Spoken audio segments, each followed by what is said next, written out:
Hello students, welcome to Study Nation. मैंने last video में आपको जो है first world war Khilafat non cooperation movement topic start किया था। ठीक है, उसमें मैंने आपको फर्स्ट वर्ल्ड वॉर में क्या क्या सिचुएशंस क्रिएट हुई उसके बारे में बताया था। वो बहुत इंपॉर्टेंट क्वेश्चन है।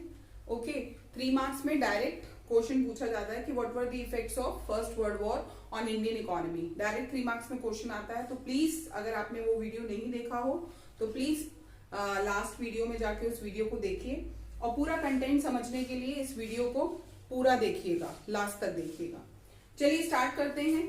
जैसा कि मैंने लिखा है बोर्ड पे, idea of Satyagraha. What do you mean by Satyagraha? Satyagraha means it's a novel vision of Mahatma Gandhi, okay, based on truth and non violence. Direct आपसे क्वेश्चन पूछा जाता है 3 मार्क्स में और 1 मार्क्स में, व्हाट वाज सत्याग्रह या डिफाइन सत्याग्रह। Okay, अब क्या होता है, महात्मा गांधी जो हैं वो 1915 में साउथ अफ्रीका से बाहर आते हैं, वापस आते हैं। Mahatma Gandhi came back to India in 1915। After coming to India he organized several satyagraha in India.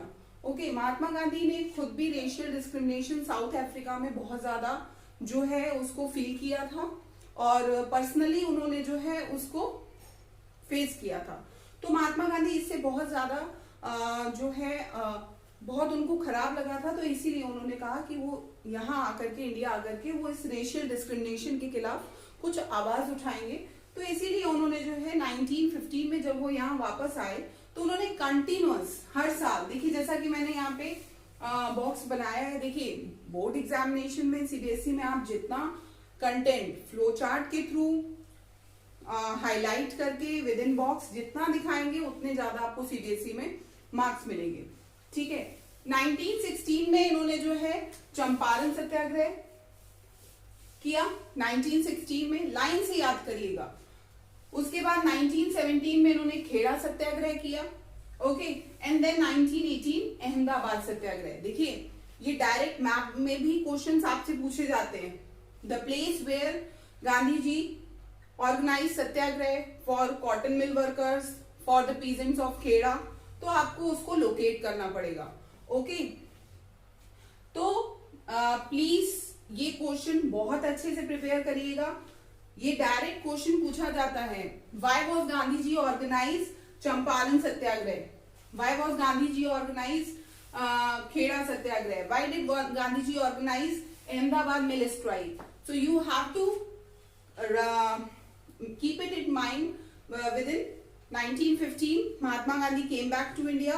In 1916 Champaran Satyagrah, 1917 Kheda Satyagrah and 1918 Ahmedabad Satyagrah. Very easy, ठीक है, आप बहुत इजीली याद कर सकते हैं। अब देखिए मैं आपको बता रही हूँ कि ये सारे सत्याग्रह जो गांधी जी ने एक पर्टिकुलर लोकेशन वाइज जो महात्मा गांधी ने ऑर्गेनाइज किए थे वो क्यों ऑर्गेनाइज किए थे। देखिए जब सबसे पहला हमारा है चंपारण सत्याग्रह।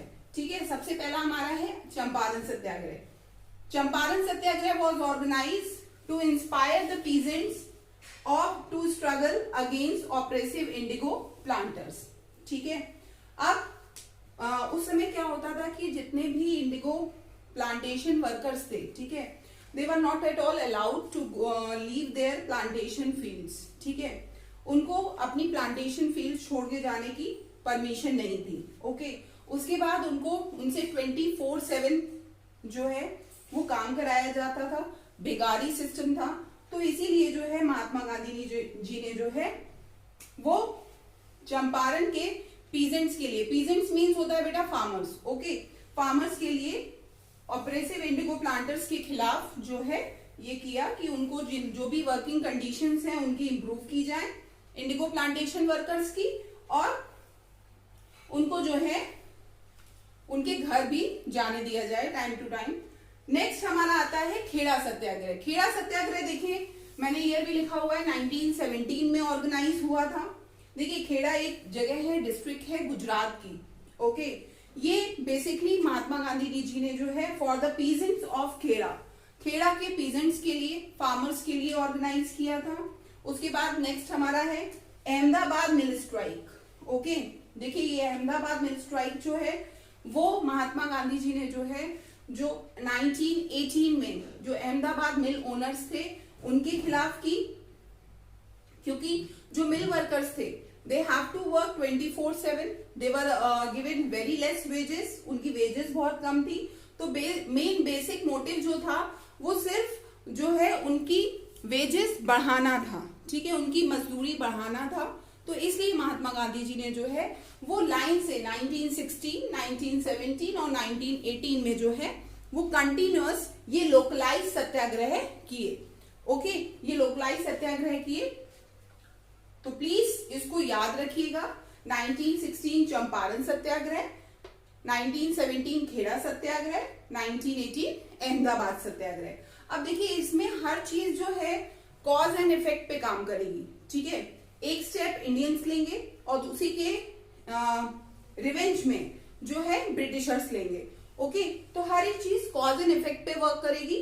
तो आप देखिए यहाँ पे अब जब महात्मा गांधी ने ये 3 बड़े बड़े सत्याग्रह किए और दे वर वेरी मच सक्सेसफुल, बहुत सफलता मिली, ये तीनों ही सत्याग्रह बहुत सक्सेसफुल हुए। तो ब्रिटिश गवर्नमेंट अब शांत तो बैठेगी नहीं, ब्रिटिश गवर्नमेंट भी कोई ना कोई एक्शन लेगी ही। तो ब्रिटिश गवर्नमेंट ने क्या किया, 1919 में British government had pass an act called Rowlatt act, ठीक है। 1919 में ब्रिटिश सरकार ने, अंग्रेजी सरकार ने जो है एक एक्ट पास किया जिसका नाम था रॉलेट एक्ट। देखिए ये बहुत इंपॉर्टेंट है रॉलेट एक्ट, डायरेक्ट क्वेश्चन बनता है, डिफाइन रॉलेट एक्ट, ओके, या what were the features of Rowlatt act, explain Rowlatt act, okay. तो there were lots of question. तो हर एक चीज कॉज एंड इफेक्ट पे वर्क करेगी, इस बात को याद रखिएगा। अब देखिए लाइन से सारे ईयर्स, कहते हैं कि हिस्ट्री में डेट्स याद करना बड़ा मुश्किल है, लेकिन यहाँ पे आप देखिए जब आप डेट्स याद कर लेते हो और एक सीक्वेंस में चलते हैं तो हिस्ट्री अपने आप में इंटरेस्टिंग हो जाती है और इजी हो जाती है। तो लाइन से है 1915 में महात्मा गांधी वापस आए, 1916 में चंपारण सत्याग्रह, 1917 में खेड़ा सत्याग्रह और 1918 में अहमदाबाद मिल स्ट्राइक। और इसके रिवेंज में ब्रिटिश गवर्नमेंट ने स्टार्ट किया 1919 का Rowlatt act. Now we will study about the story Rowlatt Act to Jallianwala Bagh. Okay, ये पूरा चैप्टर स्टोरी वाइज है, स्टोरी वाइज याद करेंगे तो बहुत इजीली याद होगा। ओके, इवेंट टू इवेंट, जैसा कि मैंने आपको पहले बताया, as I have already told you that each and every event will work on cause and effect theory. तो Rowlatt act, what was Rowlatt act, very important question. Okay, very important question, I have put a star mark on it because direct आपको 3 marks में question पूछा जाएगा। What was Rowlatt satyagraha and what were the limitations of Rowlatt Satyagrah. Okay, according to this act, any British police officer, he can imprison any Indian political leader for 2 years without any trial. It means no intimation. Okay, they are free to imprison any Indian political leader. Okay, अब जब Britishers ने ये action ले लिया, Rowlatt act launch हो गया, तो गांधी जी ने जो है इसके लिए Gandhi ji decided to make a हड़ताल against this unjust law on 6 अप्रैल 1919। भाई इंडियंस के लिए ये पूरा लॉ जो था वो बिल्कुल अनजस्ट था। पता नहीं कितने लाखों जो हैं पॉलिटिकल लीडर्स जो भी फ्रीडम के लिए लड़ाई लड़ रहे थे उनको जो है जेल में बंद किया जाने लगा। तो गांधी जी ने, अब गांधी जी शांत तो बैठेंगे नहीं ऑब्वियसली, तो गांधी जी ने 6 अप्रैल 1919 को एक हड़ताल ऑर्गेनाइज करी। ओके, और 10 अप्रैल 1919 को ये मूवमेंट बहुत ज्यादा वायलेंट हो गया। डायरेक्ट क्वेश्चन एक भी आता है, एक और क्वेश्चन आता है कि what were the features of Rowlatt satyagraha, की रॉलेट सत्याग्रह की क्या फीचर्स है, कैसे इंडियंस ने जो है रॉलेट सत्याग्रह में क्या एक्शंस लिए। तो आप ये फ्लो चार्ट बना दीजिएगा। As soon as your your CBSE examiner will see your flow chart, definitely you will get full marks. So shops were closed down. The first step was shops were closed down. Then the rallies were organized and the people went on strikes.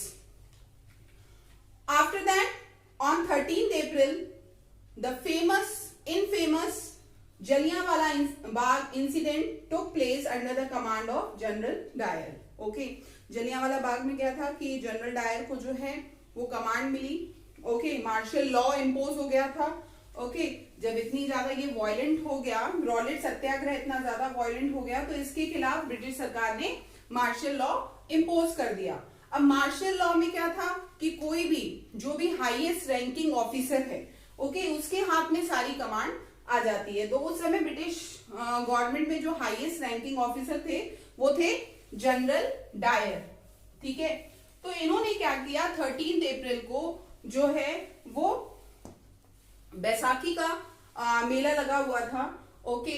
ज्यादातर जो थे उस मेले में बच्चे थे, okay बच्चे और फीमेल्स थी, okay female and children were there, okay.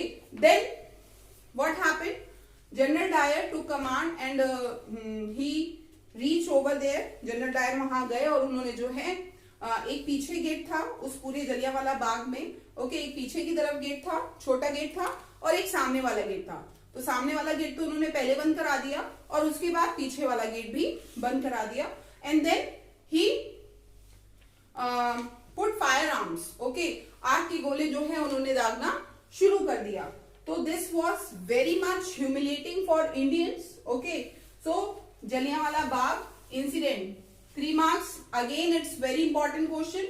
Describe Jallianwala Bagh incident. Yeah, write a brief note on Jallianwala Bagh. Got it? So, Indians organized Rowlatt Act, Rowlatt Satyagrah.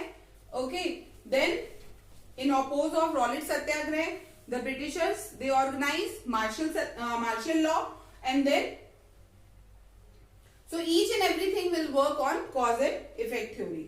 Okay, thank you, and please do like, share and subscribe this video as much as possible, and please whatever the notes I had given to you, these are very important. Okay, तो इसको please note down करिएगा, अपनी कोई extra notes copy बना लीजिएगा, या whatever you are having social science PC copy. So please, thank you.